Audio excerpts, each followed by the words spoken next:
What's your secret? Because you're showing no signs of slowing down. No secrets. Don't exist secrets. The secret is dedication and hard work. To be able to work 100% all the time. In the best of times, even when I was world number one for many, many weeks and months in a row, at certain times during the year I said, what can I improve? What do I need to change? Because if you don't do anything or you just do the same thing over and over again, you stay the same. And staying the same means going backwards because the other guys are working hard and improving. So I always needed to find ways to improve my game as well. I think the best way to prove your value is to work, is to learn, is to absorb, to be a sponge. You always want to outwork your potential. As hard as you believe you can work harder than that. And that's what I tried to do when I first came in the league. But, basketball is such a direct competition sport. That competitive nature, the work ethic, and curiosity. Because I asked a lot of questions. I would always sit down and just ask questions about certain games that I studied growing up. What actually happened there? What did you feel there? Why? I always dreamed as a kid that, it was possible to score 80 or 90 or 100. I always just had a dream. Sometimes we lay down in bed and you visualize things. I'd imagine playing for the Lakers, and I'd imagine what the uniforms look like. I'd imagine where we'd be playing, and the smell of the arena and all sorts of stuff. And I would see myself, getting hot. So you just keep dreaming and dreaming and dreaming, and before I go to sleep, I'm like at 120 points, And so when you grow up, downloading that into your brain over and over and over, and then, that summer, I made 1,000 shots a day. 1,000. And they weren't just shots, it were shots that you saw in that game. They were specific shots. It was coming out of the corner, going to the pinch post, footwork in the post, coming off the screen. It was very specific. So when you download that into your system and you go out in the court and you're just executing things that you've done thousands of times before, and you have that dream, then that becomes possible. I don't think it's enough just to love it and then just to do it and go out and win it. It's not that simple. You need to have structured goals. You need to tell yourself, okay, what are my goals for the short term? What are my goals for the long term? Now that I've accomplished almost everything, I'm supposed to go out on the tennis court thinking, let's just play free, it's just hit the ball, who cares, But this is not how you're going to win matches, because it comes down to margins, and you have to be so clear in your mind exactly what you want to do and what you want to achieve. And for me, it doesn't work without any goals, without any targets. I cannot compete properly. It's okay to lose, like him probably too, it's okay to lose, but you still want it badly. And I think that combination got me the win tonight. Then that's where confidence can help in a big, big way, because you might be actually not feeling great physically or mentally, you're drained, but the confidence somehow gets you through. And when you don't have confidence, that's then when you have to sort of trust all the hard work you've done, and you have to keep on working hard so success comes back. So that's when it becomes tricky, I think, when confidence sort of totally leaves you or you doubt your confidence, I'm the best and I work like the best. The talent helps a lot, of course. But of course, the ethic of work.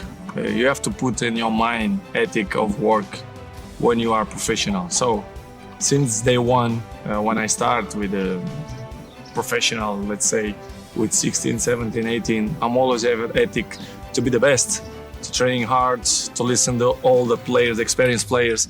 It's not by coincidence. It's because I do it extra outside the pitch. Most of the people told me, Cristiano, you are a very, very good talent player, but you are very skinny, very slim. And I put it in my mind, the body we can improve.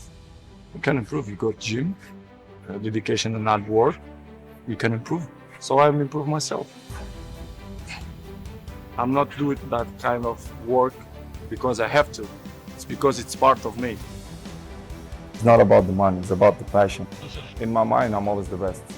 I don't care what the people are thinking, what they say. In my mind, not just this year, but always, I'm always the best. Have a dream, sacrifice for it, and never ever rest in the middle. I came into the NBA, I was like, man, these dudes really don't that hard. One of the things I would do is, while everybody would be at the cafeteria work, eating and doing all sort of stuff, I just go back to the gym.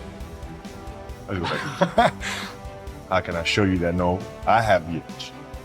Well, you do it through training, right? So when I get up in the morning, my daughter goes with me. 4 a.m.? 4 a.m. My 15-year-old goes with me. She goes with me before school, and it becomes a daddy-daughter thing. That's cool. Through that process, she understands the value of hard work. And so it's through those behaviors is where I find the motivation to do it. I think the definition of greatness is to inspire the people next to you. I think that's what greatness is or should be. It's not something that lives and dies with one person. It's how can you inspire a person to then in turn inspire another person, and then inspires another person. And that's how you create something that I think lasts forever. It's not sit around and it's all happy-go-lucky type of thing. The leader, your job is to get the best out of it. Got to deal with it. Face it, learn from it. It's exciting when you win, it's exciting when you lose, because the process should be exactly the same.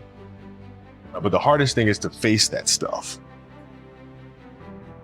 But what if today is the day that you die? That's it. Now what do you do? What was really your work ethic like, and for how long did you stay disciplined? Well, I mean, every day. I mean, since 20 years, it was an everyday process, and trying to figure out strengths and weaknesses. For example, jumping ability. Man, my vertical was a 40, it wasn't a 46 or a 40, 45.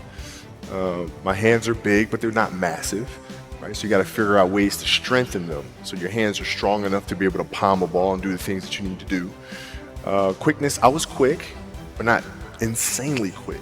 I was fast, but not ridiculously fast, right? So I had to rely on skill a lot more. I had to rely on angles a lot more. I had to study the game a lot more.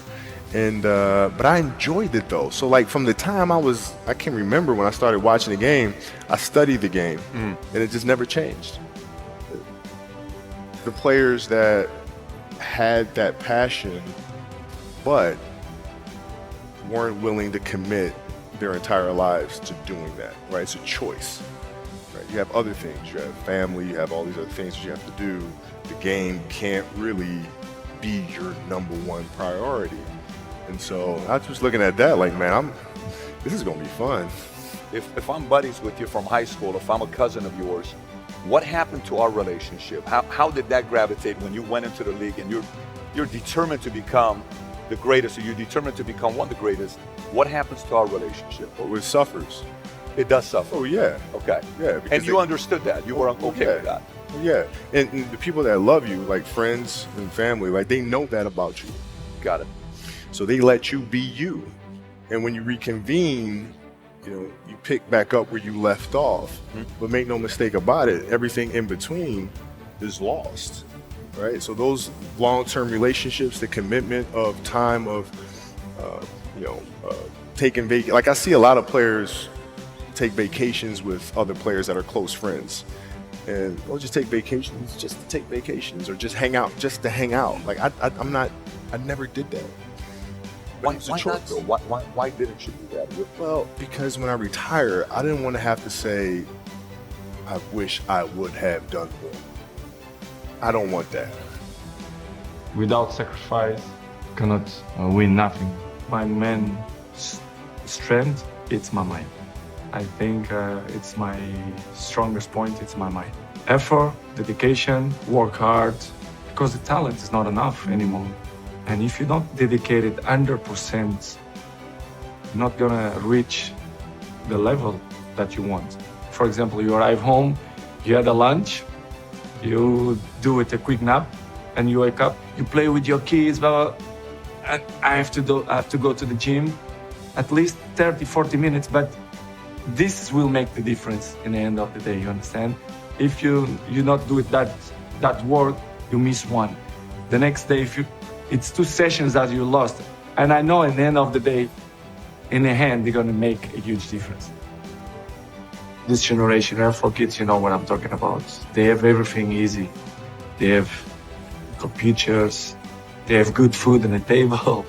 They don't sacrifice a lot to get what they want. It's part of my sacrifice, my obsession to win, to have success. When I say success, I work for that.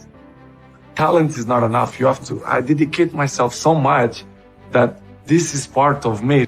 I'm addicted to the success.